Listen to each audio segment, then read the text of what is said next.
What is up, YouTube? KM888 here with a deck profile of my D.D.D deck. Now, with the release of Dimension of Chaos Docks in the TCG, a lot of the D.D.D cards have actually been released. Like the Ragnarok, you can see right now, the Leonidas, the Kepler, Galilei, and like the Dark Contract cards. A lot of it is been released, and I'm so happy about it. Now, not all the cards have been released, but I'm expecting them to be OCG imports to the TCG after Bosch. It's the next set. It's only natural that they will be released in there. They'll be relevant still, but probably not too long. So I'm actually happy we're going to get them, and I am gonna play them as soon as they are released. I already have everything from the D.D.Ds at the moment in the TCG. That has been released, so I'm really happy. I'm a bit stoked, so I'm already practicing with this deck for a while. For now, I'm gonna give you the deck profile, and I'm gonna hope to do some duels on Dev Pro. I need to install it, but well, I'm gonna see. Duels on Dueling Network don't work out that well when you have to film it for YouTube, so I'm gonna go and see if Dev Pro is an option. But for now, the deck profile it is. I'm just gonna go over the cards first, so the deck profile is a little bit quicker for you guys. So yeah, let's get into it. First of all, we have two D.D. Lilith. The card isn't out yet. I hope it's gonna be soon. The card itself is a +1, so there's no questions asked if this is a 3-off. Night Howl. Night Howl. It used to be Night Howling. It was a better name. The card isn't out as well. Sadly, these are the two only cards in the main deck from the D.D.Ds that aren't released at the moment. This guy's a tuner. It opens up the synchro plays. The only downside on the card is that if you use it, you can only summon fiend type monsters for the rest of the turn. It isn't that bad because you actually only play fiend type monsters, but you would have been able to use it to go into some other synchros than the ones I have right now. So yeah. Swirl Slime, I'm playing it at 2. This card is already here in the TCG, like everything else. The card itself is amazing. It offers you a fusion summon from your hand, including this card, so you can just fuse this card with any DD in your hand and make a fusion monster, and that actually opens up a lot of plays. Second effect of this card is if you banish it from the graveyard, you can special summon a DD card from your hand, which actually also opens up a lot of plays. The deck is really combo based, and it shows in the duels. I really hope you get to see them. Um, the fact it's a level 2 is also pretty important because you can make a level 5 synchro, and I'm actually running Armadas for that, so yeah. So yeah, 2 of Swirl Slime, I think 3 is overkill, so you don't want to see it all the time. Then we have Double Maxi. At 3 the card was too much, but it's definitely needed at 2 because you need the draws. The deck itself doesn't draw that much, it searches more, so yeah, 2 it's definitely needed. Then we have the 1 DD Cerberus, or Kerberos. I don't know how you pronounce it in English, but I'm saying Cerberus. The card isn't out in TCG yet. Forgot about this one. But the card isn't that amazing. It's a better level 4 than Baphomet, the card we have at the moment. Let's see. DD Baphomet, blah blah. This is the card that we have right now. It only changes the level of another DD monster on the field, but you can't special summon anything else that turn, so you can only go for DD monsters, and that isn't that great. So I wanted another level 4, and I decided to go for DD Cerberus, because the card has some extra utility. If you have it in your Pendulum Zone, you can make something else level 4. Same thing as a Baphomet, only you don't need to summon it. And the second thing, if you Pendulum summon it from the hand, you can actually add a continuous spell card from your graveyard back into your hand, which really is good. It's a good effect. So you won't use it that often, but when it comes up, it's great. So yeah, I love it. It has 1800 attack, so it's really good. So yeah, 1 DD7 Galilei. This is probably the least used card in the deck. I do think you actually need to run one. just for the fact that it might come up that you need it. It's a scale 1, which is always great because you can summon anything from your hands or extra deck, like even the level 2 Swirl Slime if you need it, or the level 3 Night Owl. You never know when you need it, but just the fact that it's a level scale 1 is good. But you mostly do it for the effect. Like, you can target any DD or Dark Contract card on the field that you control and return it to the hand. That's good for when things happen, like with Gradle. They often target your cards so they can steal it. You can just Galilei your monster and you can just add it back to your hand. So I know it can't be done in the damage step when a Gradle monster is controlled, is destroyed, but they often destroy it themselves. So um, the Galilei can actually be useful in times like that, and I do want to run it at 1. So at 2 or 3, it's overkill because you don't really need it that much. 3 Keplers. This card is the backbone of the deck because when you normal or special summon it, you search any Dark Covenant card, Dark Contract card that you have. Only 3 in the main deck at the moment and 1 in side deck, but I think it's really needed. The Kepler is an amazing card and it really helps deck run. So yeah, 3 off, no questions asked. Then the best card in the deck, in my opinion, D.D.D, Oblivion King, Abyss, Ragnarok. When you have it in the Pendulum Zone and you special summon a D.D monster, you can special summon a D.D monster from your graveyard. Extra monster reborn, why not? The opponent only takes half the battle damage that turn, and you take 1,000 damage. But yeah, it's kind of irrelevant. You have a monster reborn. Yay! I mean, if you summon the Leonidas or your Oracle King on the field, you don't even take the damage. And yeah, if you can blow up your entire opponent's field, I mean, why wouldn't you do it? X-Stun is banned for less things, so yeah. That's only one part of the effect in the Pendulum Zone. When it's normal or special summoned, you can actually special summon a D.D.D monster from your graveyard. So it's even like that. It's a monster reborn for some things. And if you tribute a D.D monster on your side of the field, you can banish 1 monster from your opponent. So it has 3 really good effects. Why wouldn't you use it? The card is amazing. If you have it in your hand and there is a Swirl Slime in your graveyard, you can just special summon it and then special summon another D.D.D from your graveyard, like Leonidas or any of the Synchro, Fusion, or Exceeds. So it's actually a pretty darn good effect. It also doesn't have a clause that you can't special summon itself with it. Like, if you summon a Ragnarok, you can just special summon a second Ragnarok from your graveyard, go for a rank 8 play, so that's actually bunkers in my opinion. So, especially because the only rank 8 that you have is a Heavy Storm on Lex, so yeah, why not? Then we have Leonidas. This card basically says effect damage no. Um, if it's in the Pendulum Zone and you take effect damage, you can destroy it to nullify it. You even gain the life points instead. If you take effect damage, the card is in your hand. Special summon it, you gain it back, so you haven't lost anything. And from the moment it's on the field, you don't take effect damage anymore. So Leonidas is amazing. This card is a level 7. Which comes into play a lot for rank 7 plays, just because of the fact that the Fusion, Oracle King Dark, as well as the Synchro Alexander are also level 7 monsters, so you go into those a lot. You can't afford to play less than 3 because you take a lot of damage with your Dark Covenant, with your Dark Contract cards. Huh. Oh my god, I keep saying Covenant because in the OCG they're called Covenants, so yeah. But anyways, I digress.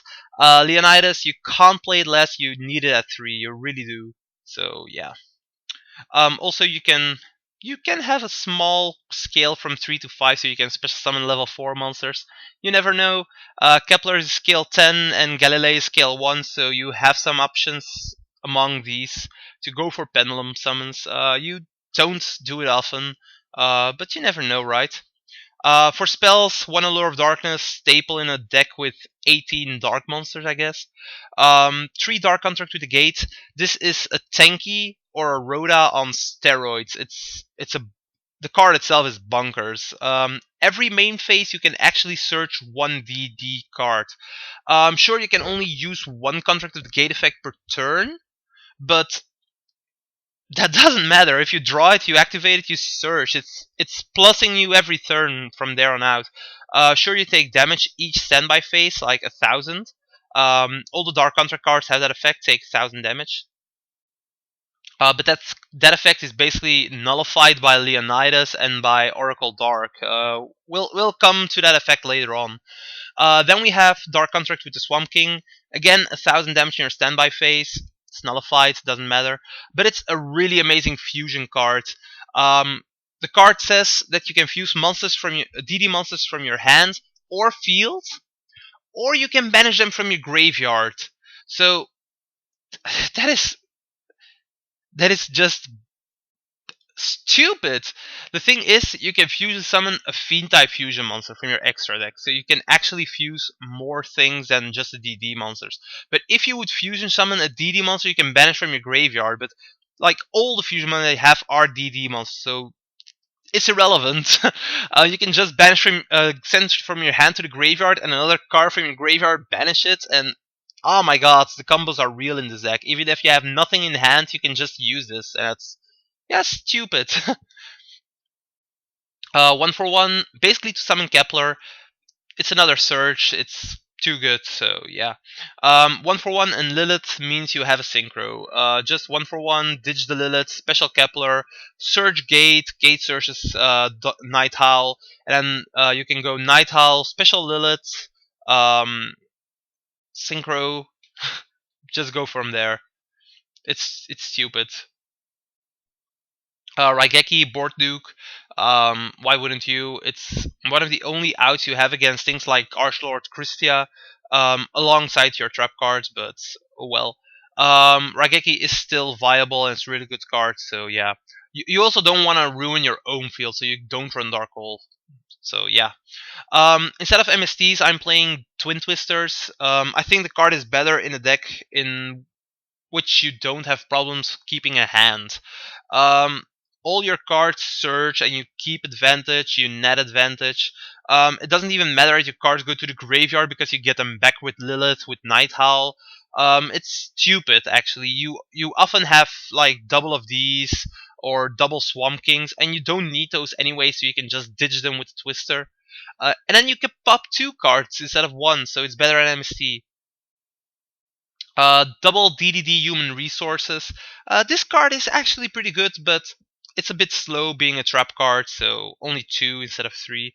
You also don't want to see it turn 1. That's why only 2. What it does, you shuffle 3 DD cards in total into your deck. They are coming from your field, hand, or from your graveyard, or in your pendulum zones. So if you just put 3 back into your deck, you can add 2 DD monsters from your deck to your hand. So it's sorta a pot of avarice. It's pretty good.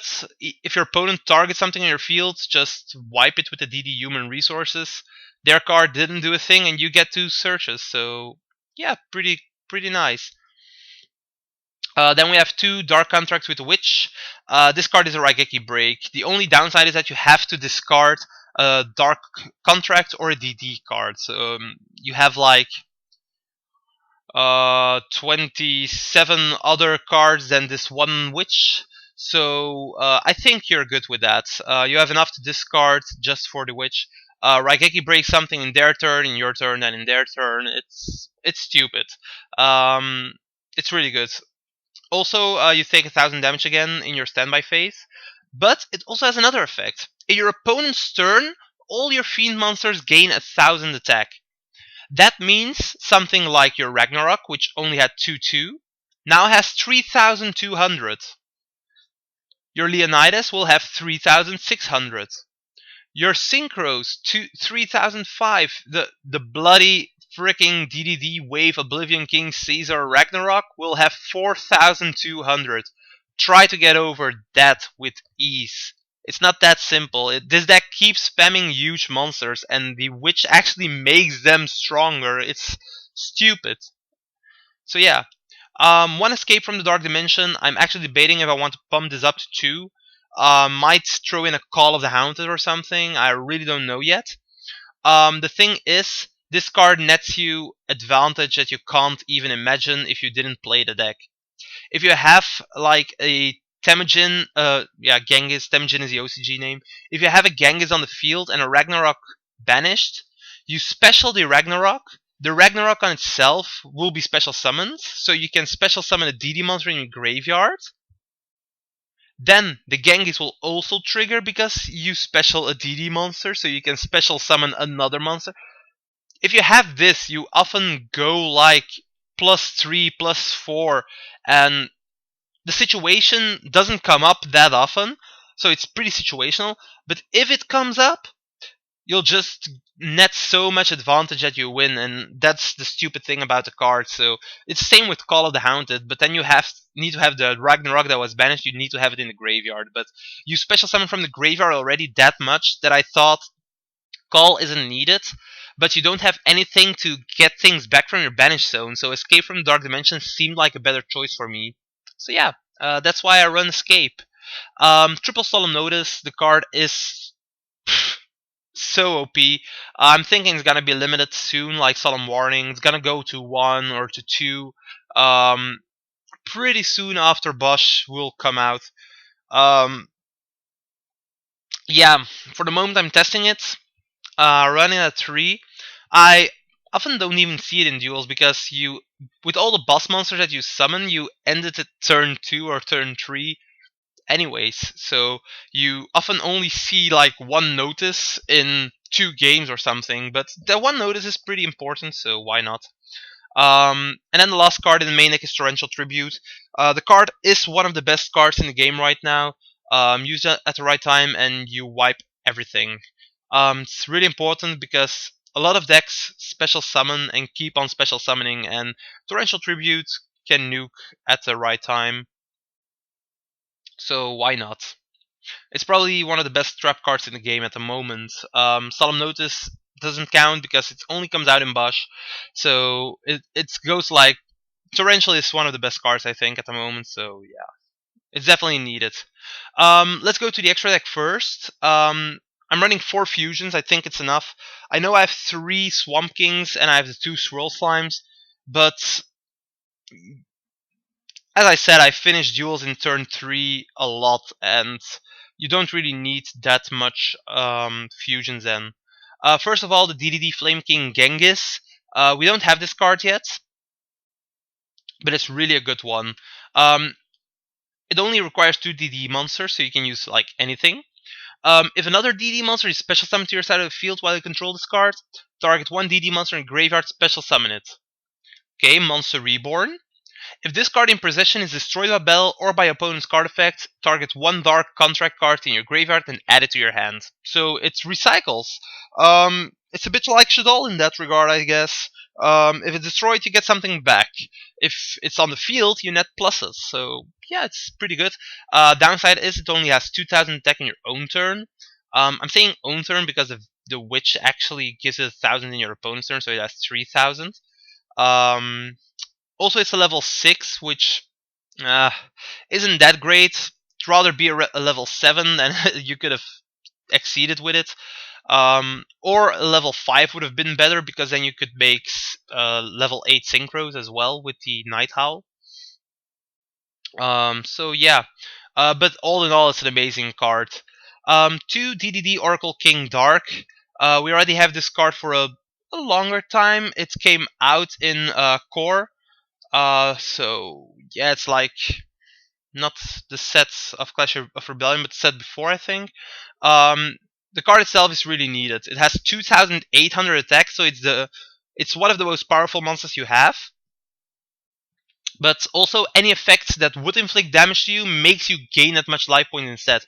All those dark contract cards that do damage, they now make you gain life points. I've had duels where I ended with 13,000 life points or more, just because of this card being on the field, and I had 3 dark contract cards, so I gained 3,000 each turn. After 2 turns, I had 14,000. Try me. Yeah, so card itself is really good. You need two at least. I've tried three. I never had to summon the third, so I took it out again.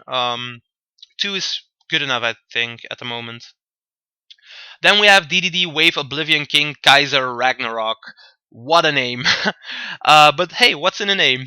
This card is the only one that needs two D.D.D monsters, so you actually have to use the bigger ones. Not a problem, your Swamp King actually banishes from the graveyard, so if these things hit the graveyard, just fuse them together to make a bigger one.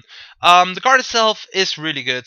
When an attack is involved with this card, like you can attack or they can attack it, you can equip another monster they have, not the attacking one or not one that is being attacked, and you can equip it onto this card and it gains attack equal to that monster. So if you look at it, like, you have to return another DD card or a Dark Contract card you have to your hand, which isn't a problem, you always have something. And then, if you do, equip one face-up monster your opponent controls to this card except the battling monster. This card gains attack equal to the combined original attack of the monsters equipped to it by this effect. It isn't limited to one. I've already had duels where I equipped a construct. It had 6,000 attack, my Ragnarok, and then the turn afterwards I equipped another monster and I had like 7,000 plus. It's so stupid. I mean, that's really not funny if you have to duel against this. It's if you see a monster with 7,000, 8,000 attack coming at you and you have no defense, you're through. You know it. So yeah. Like, even with the Ragnarok, if you deal half the battle damage, even then it's a serious amount. So yeah. For synchros, I'm running Armades, Keeper of Boundaries, Night Howling plus Slime basically, or two Keplers. You can make it. It's an easy combo to make it. Like, if you fuse Swirl Slime and like a bigger one like Ragnarok, and you go into your Oracle King Dark or your Flame King Genghis, you can then summon Night Owl, Special Slime, Synchro for the Armadas, and go from there. It's actually even a good play because if you fuse Slime with like a Ragnarok, you can normal summon Howl, Special Slime, and then Genghis will trigger and you can special summon the Ragnarok. So it's it's all in the place. uh, it's amazing actually what you can do with this deck. Double Alexander. This card also has a reborn effect.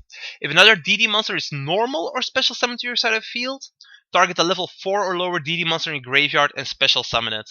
So it also has a limited monster reborn effect, but again, the loops that you can do with this are stupid. You summon one monster after the other, done with it. It's so broken if you can play it right. For Exceeds, playing one Castell. I think Castell is still needed, even in a deck that resolves around Fiend-type monsters. I'm not playing that much rank 4s, only Castell, Ptolemaeus, and the D.D.D card that's in the deck. So it's only natural that you're only going to pick the best ones, and I think Castell is the best rank 4 that we have at the moment. So Exton being gone is kind of sad phase because that was a fiend, but oh well. I'm running, of course, the Ptolemaeus that I said, alongside Cyber Dragon Nova and Infinity. Infinity is a way that the deck has to go around trap cards and things like Raigeki and Darkhole, and that's why you play it. Just to counter things like that. I mean, you have a bit of room in the extra deck, so why not? I'm running one rank 8 D.D.D Duo Dawn King Kali Yuga. At the moment that you summon it, the opponent can't. Well, none of the players.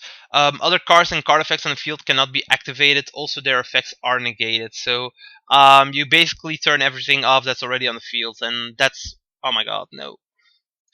And that's actually really good. So Kali Yuga also has another effect. I'm gonna show it to you guys pretty fast. I didn't know that everything was gonna fall out. But yeah.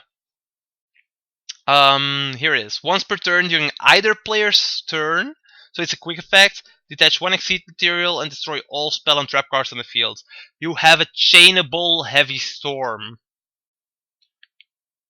What? That's sick. It is sick. It's not normal. The second effect, you can detach one Exceed material from this card, target one Dark Contract spell trap card in your graveyard, and set it to your side of the field. I don't even care about that. I have a chainable Heavy Storm. Try me. No, it's really stupid. You can only make it with 2 Ragnaroks, but believe me, while you can banish a card from your opponent, a face-up monster with a Ragnarok already, then heavy storming their fields most of the time results in an OTK. It's stupid. Again, D.D.D, Wave King Kaiser. This card is actually pretty funny. You only play one because it doesn't have like a monster reborn effect when other things are summoned or whatever. But it's a funny card. Let's look into the effect and then you'll understand. During either player's turn, detach one Exceed material from this card. At the end of this turn's battle phase, special summon as many monsters from your graveyard as possible that were destroyed during this turn. And if you do, take 1000 damage for each monster special summoned during the next standby phase. If this card is sent from the field to the graveyard, add one Dark Contract card from your deck to your hand. So first of all, you'll detach. Everything gets sent to the graveyard. Your card activates. You can add a Dark Contract. At that point, at the end of the battle phase, you revive everything. Maybe a Leonidas is there, or a Oracle King Dark. Your standby phase comes, your opponent thinks, hey, I'm gonna do massive damage. Well, nope, Oracle King is there, so I'll gain instead. You get a huge monster reborn of, like 4 monsters maybe, 3 or 4, like most of the time, and then you'll gain everything again. That's, yeah, pretty stupid. You won't summon the card that much because the only level 4s that you have are the Lilith and the Cerberus. But when you do, most of the time you'll be in a game state where they can't get over you, and that's amazing. That's really cool. Then we have number 11, Big Eye. You have a lot of level 7s with Leonidas, the Synchros, and the Fusions.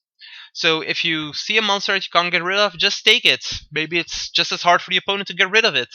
It's pretty good to have the Big Eye at that point. And then the last card that I haven't talked about in the extra deck is the Red Eyes Flare Metal Dragon. I've had a lot of situations where I did a lot of damage with this deck, but they had like 800 points or 1000 points left. Just make the Red Eyes Flare Metal Dragon main phase 2. They almost can't activate anything anymore, and you'll be set because your field is still that big. So yeah.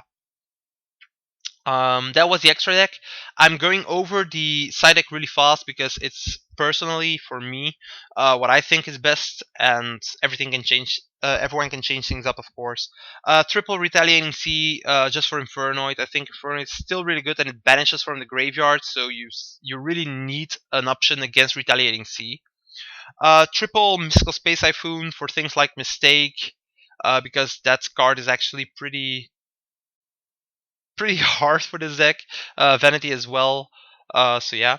Triple Wavering Eyes, Magispector, and the Performapel Performage decks. You can nail them really hard, and at the same time search a Pendulum monster that you need. So you have 11 Pendulum monsters, so you definitely get to search. And then I'm gonna go one card further first. Dark Contract with Errors. This is a trap stun that you can search. It's amazing. As long as you control D.D monster, you can basically have a trap stun in each and every turn that you can put on or off depending on your situation, what you want. So it's a controllable, searchable trap stun, and that's stupid.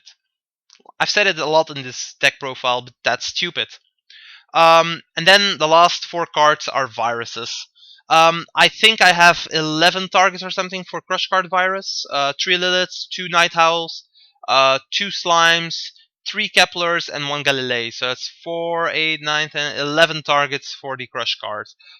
If you need it, it's there. You can use it. Deck Devastation Virus. again, you have a lot of cards that you can sacrifice for this. You have the Ragnaroks, you have the Leonidas, you have your fusion monsters, Oracle King Dark, which you can summon turn 1. Easy peasy. You can go deck Devi, wreck an entire deck, and that's why I run 2 deck Devis. And then the last card, Eradicator Epidemic Virus. Same thing as with the deck Devi. Oracle serves as an excellent tribute for it. You can even sacrifice your Leonidas, just get it back with anything that you want. It's stupid. You can run the viruses. I don't main them because I don't think they're necessary against everything. But when you see something to which it is necessary, just go with it. It's too good. So yeah, that's my deck profile. It's taken me a while to do, I think about 20 minutes maybe. Let's see. Oh, I'm already going on half an hour. That's really long. Um, Good thing that you see the deck profile in a picture. Anyways, this is deck profile. I'm gonna try and do some duels for you guys, but I'm really stoked about this deck, and that's why I digressed. So yeah, that was my D.D.D. If you liked it, I know it was long, but if you liked it, just put those thumbs up. It helps the video to get noticed. So yeah, KM888 out. See ya.